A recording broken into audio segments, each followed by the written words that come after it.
আসসালামু আলাইকুম ফ্যামিলি ব্লগে স্বাগতম। আমার মেয়ের জন্য ছোট্ট একটা চুলো বানাবো, কিন্তু সে চুলোয় রান্নাও করা যাবে, ওরা খেলাও করতে পারবে আর সত্যি সত্যি রান্নাও করতে পারবে। আর সে চুলোটা কেমনে বানাইছি, কিন্তু তলা রাখবো না, তলাবিহীন, যে ছোট চুলোয় কালি ভরে যাবে, অল্পতেই ছাই হবে, যাতে চুলোটা সরাই আর এক জায়গায় রান্না করতে পারে। তাই তোমাদেরকে রান্না করেও দেখাচ্ছি যে খুব সহজেই রান্না করা যাবে। যারা মিনি কিচেনে রান্না করতে চাও, এরকমের চুলো বানিয়ে রান্না করতে পারবে।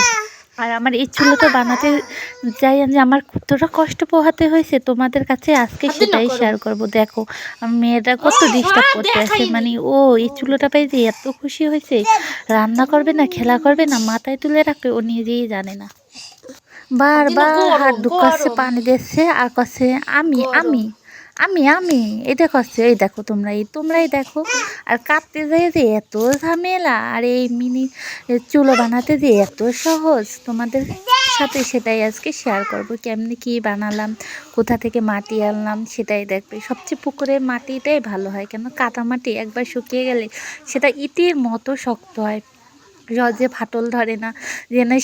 জেনারেশনে নিয়ে সবাই রান্না করতে পারবে। আর আমার এই মিনি চুলোটা যদি তোমাদের ভালো লাগে, প্লিজ আমাকে জানাবে একটা কমেন্টে, তাহলে তোমাদের বাড়িতে আমরা চলে যাব মিনি চুলা নিয়ে।